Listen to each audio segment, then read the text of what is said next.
Hey up everyone, today I'm going to look at one of the things I look at when considering buying a second-hand motorcycle. If a motorbike has a loyal following on forums and groups on social media, it shows that riders are coming together and sharing their stories. This means it can be a lot easier to find any information you might need. The owners are a valuable source of the sort of information that just isn't easy to find elsewhere. One classic example of that information is that a cheap and reliable Toyota Camry fuel pump fits perfectly and is eminently better than the expensive and very hard to find fuel pump for all of the Zane era Laverdas, and many other bikes for that matter, but I digress. The owners on these forums should help you with alternative parts sources, recommended upgrades, tuning tips and much more. And I say should here for one very specific reason. There are a few communities I won't be mentioning here who guard their secrets instead of sharing them. Thankfully, they are few and far between. Anyway, the bikes here today all have communities that are the most supportive there is. Communities that welcome new riders with open arms and are always helpful when it comes to answering the questions any new owner has. The motorcycles themselves may have flaws, but a good community will find its way around those flaws if the rider experience is worth it. And that is what I believe drives these communities to become what they are. There is something about the rider experience that separates these from many other motorcycles. Now, don't get me wrong, these are far from the only motorcycles with close-knit supportive communities. And I know by now you will all flood the comments telling me which bikes I should have included. As always, I look forward to reading them. I do enjoy hearing about the ones I've missed, so don't be shy. First of all, I do need to get some previously mentioned bikes out of the way. These bikes have been featured in other videos, and I don't want it to get too repetitive. First, we have the Vstrom and its communities that have been mentioned on many occasions. These bombproof bikes have a fantastic and loyal community that are always glad to welcome and help new riders. They are covered in the Bombproof Motorcycles video, and I will put a link to this and the other relevant videos in the description below. Of course, there is also the legendary Honda Cub that was also mentioned in the Bombproof Bikes video, and the equally loved Honda CT125 Trail featured in the Motorcycles Guaranteed to Make You Smile video. Then there's the KLR 650, whose avid loyalists managed to resurrect it from the dead. No mean feat. The Yamaha RD Rangers featured in several videos too in its various incarnations. These bikes probably have the most hardcore following of all of the two-stroke motorcycles ever made. Just take a look around the channel. Most of the videos they feature in are fairly obvious. We also have to mention the Bandit Riders, another Suzuki community that are as helpful as they come. I featured the Bandits in the Bargain Bikes of the 90s video, but didn't mention the many forums and groups that are there to help new riders and prospective buyers. Then there are the BMW Airhead owners, who jumped on me so heavily for not including them in the Bombproof Bikes video. That response, and all the subsequent conversations, showed me they're as loyal as any motorcycle community out there, and I salute that. If you enjoy the video, it would be great if you could share it with any friends or groups you are in on any other social media sites you use. Hit the like button if you could too. It only takes a moment, and it helps kick the YouTube algorithm into gear so more people see the video. Subscribe to the channel too if you appreciate the content. You'll get regular updates, news and views from the world of motorcycles every week. Anyway, enough of that. Now to this list proper. And today, I'll be counting down for a change, although I will happily admit there's not much that separates them. First, we have a motorcycle that has a history like no other, and this one will take a while, so if you aren't interested in this particular bike, I have included timestamps so you can skip around easily. The Royal Enfield Bullet was first built in 1932. The very early engines were slopers with an inclined barrel and came in at 250cc, 350cc and 500cc versions. Then, in 1936, the 500 bullet was redesigned with an upright barrel, and this marked the beginning of a production run that ran continuously in one form or another for the next 84 years. You could even say it continues today in this 350cc form with a classic range of Royal Enfields, but this is a new motorcycle really.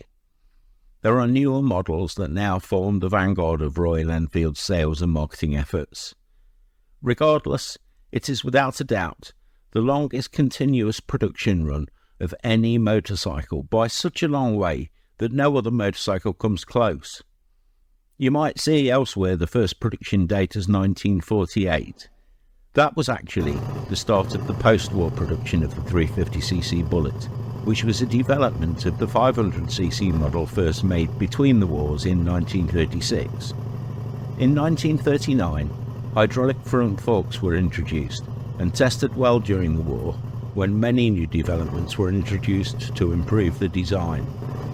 By 1948, the design had been honed and had a rear swing arm with hydraulic damping as well as the telescopic front forks, and the Royal Enfield Bullet really was at the cutting edge of motorcycle design.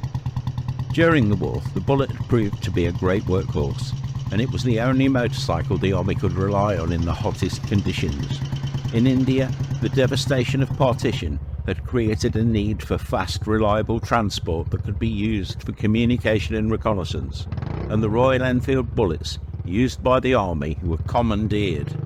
They proved themselves in the most challenging conditions, and in 1949 an official importer was announced.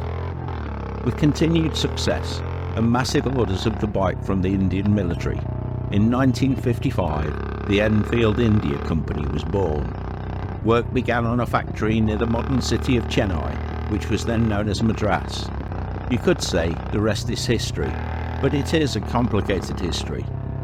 By 1967, Royal Enfield were in trouble. In the UK, there were only two models left in production, the 250cc Continental GT and the 750cc Interceptor. However, in India, the Bullet lived on. The main Royal Enfield factory in Redditch was closed and sold to developers to pay mounting debts, and the small underground facility at Upper Westwood concentrated its efforts on production of the final 750cc Interceptors. In 1970, the last door was finally closed and the company was dissolved.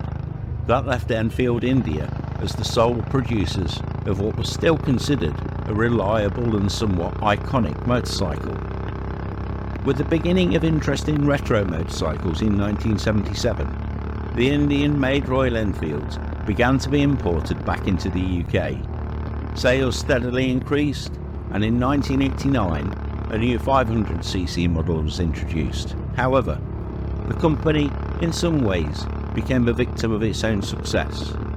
As sales increased, production was ramped up, but with the increase in production came a lowering of quality control, and the once bomb-proof Enfield Bullet became strewn with small but important reliability issues. This inevitably led to a drop in sales. 1994 brought a big change. The ICA Group, a company manufacturing tractors and commercial vehicles, purchased Royal Enfield and began their expansion into the modern company we have today. Orchestrating those changes was a man called Siddhartha Lal. New factories were built and a massive new dealer network put in place in India. He reached outside India using the design skills of AVL Group in Austria to improve the design process, as well as developing the new all-aluminium lean-burn 350cc Bullet engine. Then he turned to the skills of Harris Performance, one of the best-known British motorcycle engineering companies, and a whole new generation of Royal Enfields began to take shape. This eventually led to the purchase of Harris Performance, who are integral to the modern Royal Enfield company. Throughout all of the changes, the Enfield Bullet continued in production. All of these production faults were gradually rectified, and the reputation of the Bullet was restored. This all coincided with the growth of the retro motorcycle sector in Western markets. Many riders were just getting fed up of the expensive plastic rocket ships and huge touring motorcycles on offer in most showrooms, and the Royal Enfield Bullet was the perfect antidote to the quest for more power. In India, you will be hard pressed to walk down any street and not find either a genuine Royal Enfield dealership or a backstreet specialist of some sort. The backup of mechanics who have grown up to live, eat and breathe Royal Enfields is second to none. I would say that whatever part of any bullet ever made could be fixed or replaced faster than most manufacturers can be bothered to find something on their shelves and post it out. Something many manufacturers completely fail with. The result today is a massive worldwide support network of owners and riders, as well as parts and repair shops. I remember speaking to a business development executive at one point, and he made the comment, "Do the basics well and the rest will fall into place." I think Siddhartha Lal must have had that same conversation. With a product that does exactly what it's made to do, Royal Enfield have managed to do what most manufacturers seem to have failed at. Their marketing is slick and polished without being flashy, and they are one of the few manufacturers attracting new riders in Western markets. What more can I say, except long live the Royal Enfield Bullet. Next, we have some motorcycles from a company that got a bad rap off me not so long ago. I do have some issues with the company, but I have owned two of these bikes, so I can speak from experience, and regardless of their flaws, I do love them. The Triumph Triples and their riders are a tight-knit bunch, but break through that surface and they're helpful and very useful. The endless array of Hinckley Triumph Triples have created a warm space in the hearts of many since the relaunch of the company in the early 90s. These triples formed the backbone of the new range of motorcycles when the company was relaunched, and have only grown in popularity since. From touring bikes to naked roadsters, adventure bikes to more laid-back custom-style models, there is a Triumph Triple to fit most riders. They do have a unique charm in an industry dominated by big V-twins and increasingly complicated high-powered four-cylinder motorcycles. Build quality is good in general, and although, as you know from some of the other videos, I do have a love-hate relationship with Triumph, I have owned two Hinckley Triples. The first was a 1994 Trophy Triple I owned from 1998, and I still have my Daytona 955. I honestly have loved riding both, and I love the howl of that triple engine. Personally, I would say as an engine for use on the road, it is the perfect balance. Most V-twins will have more torque but fall short when it comes to top-end power. Most four-cylinder bikes can produce much more power but fall short on bottom-end torque. The Triumph Triples have a balance of both, which means the acceleration curve is, in my view, unrivaled. That surge of power that just keeps going is truly addictive. The various forums and owners groups are another loyal bunch, and there is usually somebody around who can lend you one of the ridiculous list of Triumph special tools you will inevitably need when you start to maintain the bike yourself. Parts can be another thing entirely. Triumph are notoriously bad at parts supply. Many seals are non-standard sizes, and genuine Triumph parts are stupidly expensive in general. Are they worth it? I will leave that for you to decide. Next, we have a motorcycle which is not just one model. The Honda Hornet, and I'm talking about the original across the frame 4 Hornets, came in both 600 and 900cc forms. Both were great bikes and offered different solutions to the same problem. Motorcycles were getting increasingly expensive and more complicated, and sales were falling. Honda decided that the parts bin was the answer. They used the detuned engines from the CBR 600 and Fireblade in a stripped-down naked package that had basic but decent quality brakes and suspension. Both models had plenty of power for road use and were an engaging ride that had few inherent problems. They were flexible UJMs, like the bikes that had made the big four Japanese companies so successful in the first place. This was a refreshing change from the ever more focused motorcycles the industry had been moving towards.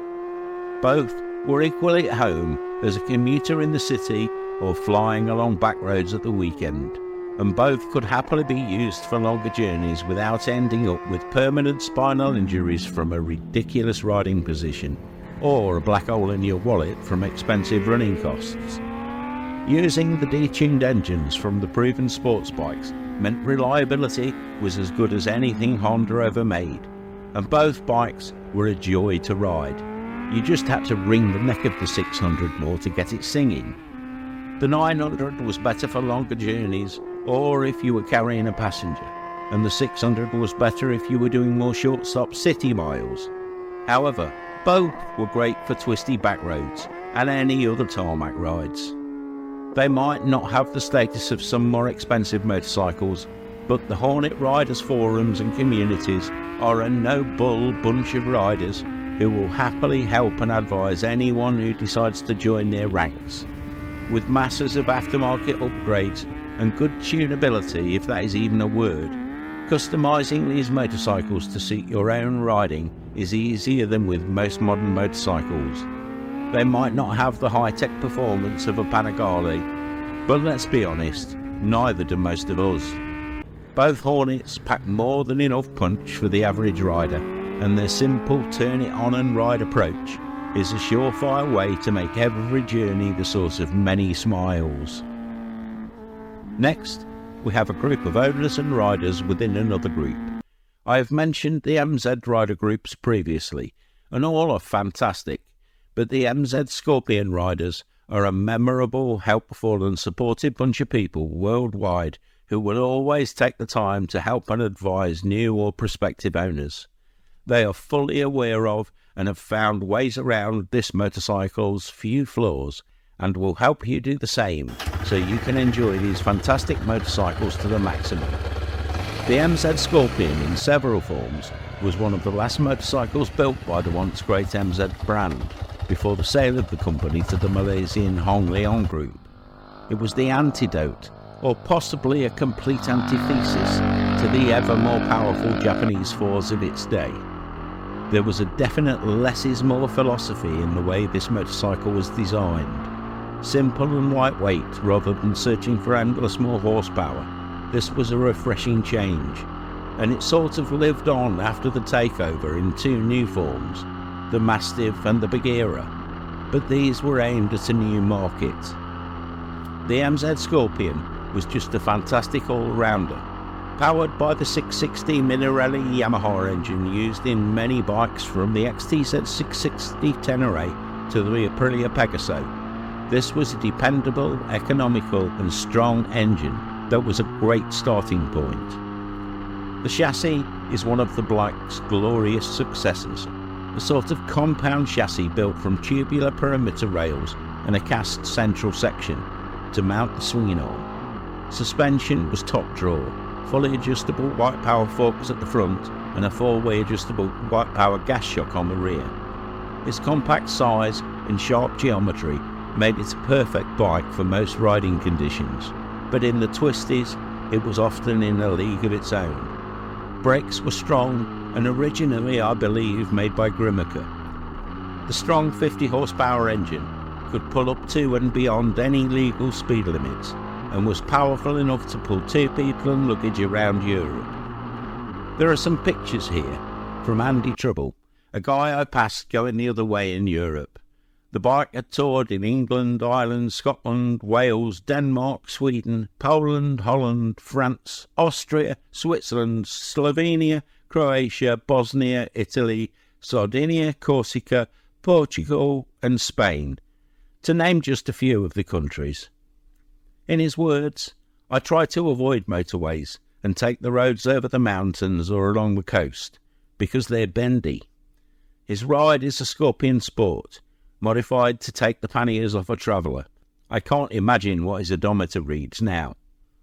Henry Mifsud built this special. It has a weight of 151 kilos or 330 pounds wet. It has larger header pipes, a Suzuki SV rear wheel, Brembo front wheel, TIG welded rear subframe, improved aluminium oil tank, Brembo brakes and master cylinder, Cayenne flat slides, a carbon foot fibre rear mudguard, full floating front discs, Ignitec ignition, and Aprilia 125 radiator with Arduino controlled larger EL650 fan and improved engine breather. He wanted me to thank Bill Jurgensen for his advice on the build, which sounds like a serious job. This is no inexperienced rider, and he describes it as the best bike he has ever owned. Thanks to everyone in the MZ4-Stroke Riders forum on Facebook, and I can highly recommend them as a source of information, and I will link them below. One of the few major things to check is the frame. The bent plate at both sides which connects across the bottom can crack, but it can go for years unnoticed. One rider said his broke after 22 years, probably from a crack when it was built at the factory. That's an example of what this bike does to riders. Once a Skorpion rider, always a Skorpion rider, it seems. Next, we have a motorcycle that I know will split opinions before I start. After the Royal Enfield Bullet, there is one motorcycle that has been almost as long in continuous production, the Harley Davidson Sportster. First built in 1957, although the original may have been discontinued in Europe in 2020, it lingers on in the USA and certain other countries. In Europe, it was superseded by an all-new Sportster, powered by the new water-cooled Revolution Max engine. Now, I could go on about the changes and specs of the many model variations that have happened, but I don't think that would really serve much purpose, to be honest. The Sportster's cult status is not based on any spec sheet. Whichever model you look at is almost irrelevant. What this motorcycle brings to the table is something quite different. It's the way that it serves as possibly the most customizable base bike platform ever produced that makes it so special. We don't have the cheaper prices that drove sales for so long in the States, but nevertheless, the popularity of this bike made it a success everywhere around the globe. Tuning houses and custom parts manufacturers, good and bad, are everywhere, and if you want to, there really is very little to limit the level of personal customization you can do to this motorcycle. The Sportster can be split into two eras, or three if you count the new Rev Max as a third generation. There are the pre-Evo Sportsters and the Evo Sportsters. The engine swap was significant, but to be honest, there are many people who can talk about that with much more authority than I can. I briefly ran a cut-down Evo Sportster before I bought the Dyna, and it was a damn good bike. What I learned is that there is a singularly critical disease that spans the whole globe. That disease is that Sportster sickness, a disease that means once you have owned one, no other motorcycle will ever do. For good or bad, I escaped. I joined the dark side and got the Dyna. But most never do. They never escape that sickness and will forever be seen riding off into the sunset with a self-affirming rumble, roar or growl, depending which exhaust they've chosen. For anyone who does want to find out more, there are endless Sportster and Harley forums everywhere, but as you can see from the photos and videos, there's no better place to start than that Sportster Sickness Facebook group. I will paste their link below. The variety of bikes here will give you some idea of the endless options for personalising this motorcycle. It really is a case of the only limit is your imagination. The Sportster, contrary to popular opinion, isn't about posing. There are far more gaudy bikes if that is what you want to do. The Sportster is about riding, wherever the road might go. It is a basic but solid canvas for you to create the perfect bike for you. That is what makes it so special. I have to include some footage here before I carry on. It just illustrates what I am talking about, better than I could ever say in words. Feel free to skip to the final entry on today's list if you prefer. Just click on the timestamps in the description.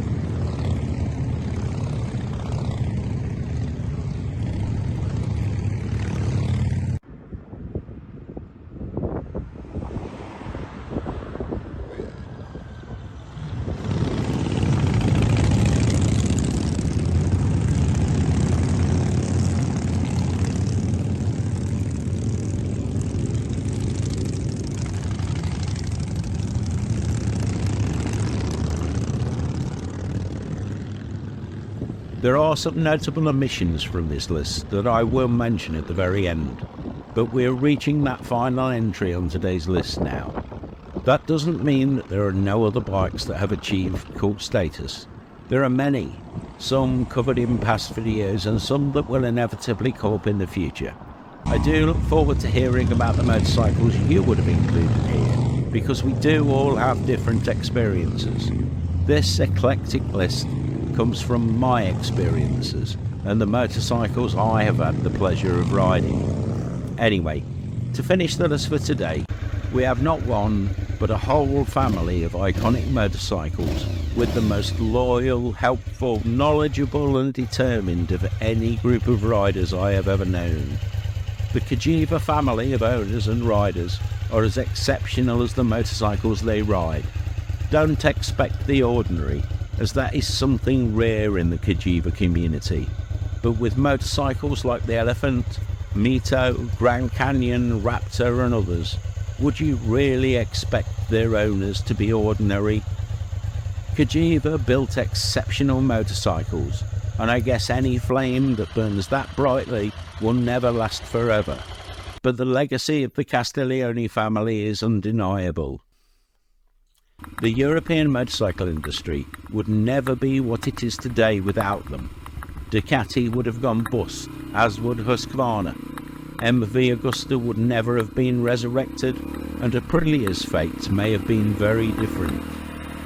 If they hadn't sold Husqvarna to BMW, who then sold to KTM, then would KTM be the company they are now? The Cagiva Elephant dominated the Dakar and shaped the future of adventure motorcycles, arguably even more than the iconic BMW R80 or the original Honda Africa Twin. The Cagiva Mito deserves a feature of its own, and the Mito riders again are as fantastic as their bikes. This is the motorcycle that launched Valentino Rossi's career, and I wonder where the world of racing would be today if that hadn't happened. Something else to remember is that the tiny Cagiva factory won more MX Grand Prix than any other European manufacturer between 1980 and 1989. Their race bikes and the road-going versions still fight on, with avid riders prepared to do pretty much anything possible to keep those bikes going. The Grand Canyon is another iconic motorcycle, designed by the great Massimo Tamburini, whose influence shaped the face of many of the Cagivas. It was a more refined and road-focused mile-eating motorcycle to complement and then supersede the Elephant. Then came the Navigator. After the sale and subsequent arguments with Ducati, the Navigator became the most powerful adventure motorcycle ever built at the time, and that is an example of the Cagiva way. All of their motorcycles stand out as special in one way or another, and their owners appreciate and epitomise that more than anything. Anyone who shows an interest will be welcomed and bombarded with information on any questions they might have, or pointed to the right place to find out if that happens to be a different forum. People happily share their knowledge and help with the endless array of alternative parts sources for the inevitably hard to find items. Owning a Cagiva can be a challenge, but it is also one of the most rewarding challenges you could ever have. You may know already, but I was a Cagiva owner for many years. I had a Navigator for a few years to see if I thought it would make a good replacement for the Vstrom, and it is without doubt one of the best motorcycles to ride on the road I have ever had. It was a comfortable rocket ship that could eat miles with the best. My other Cagiva was a W12 trail bike. This was the one I personally missed the most, and one of the bikes I do really regret selling. It made green laning and any off-road riding easier than any bike I have ever tried. The motor was smooth and strong, and the design kept very simple, with great cycle parts from Marzocchi and Brembo. It was another example of that Cagiva way. Do it as well as possible. Well, I think I've shown my bias there, but what I have said is true. Take a look around the forums to see if you don't believe me. Anyway, before I end, I am going to include some notable omissions. These bikes all have a loyal following, but they didn't quite make the cut. The Series 1 Kawasaki Z900 and in fact the 652 both deserve a mention. These two motorcycles, with their unforgettable silhouette, were designed by the great Ken Inamura, one of the true masters of motorcycle design. Then we have the legendary Honda CB750K series. Called by many the first superbike, the CB750 is without a doubt one of the motorcycles that shaped the industry as we know it today. Then we have the Laverda Jota, the fastest production motorcycle of its time. It was a monster of a motorcycle, built in an era where extremes had become the norm. All these motorcycles have their own cult following and do deserve a mention, but more than the bikes that I've included in the list, they now command prices which put them in the realm of rich boys' toys. And unfortunately, despite there being many still around, they are all too often tucked up in a hermetically sealed cupboard, wheeled out at shows and rarely if ever ridden. Each to their own, but to me that's a shame. After all, that is what they were built for. Thanks for watching, and I look forward to hearing about the bikes you add to this list in the comments section below. I hope you enjoyed this trip into the underbelly of motorcycle life.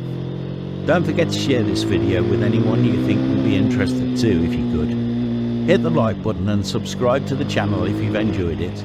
It all helps kickstart the YouTube algorithm and get it into gear. You will get regular updates, news and views every week from the world of motorcycles. You can visit the website or the Redbubble shop linked in the description for the best biker t-shirts and other merchandise, and there are more exciting motorcycle adventures and stories from the shed and beyond on the website, so why not grab a cuppa and take a look around. You won't be disappointed. I hope you get some great riding in. Ride free, everyone.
you.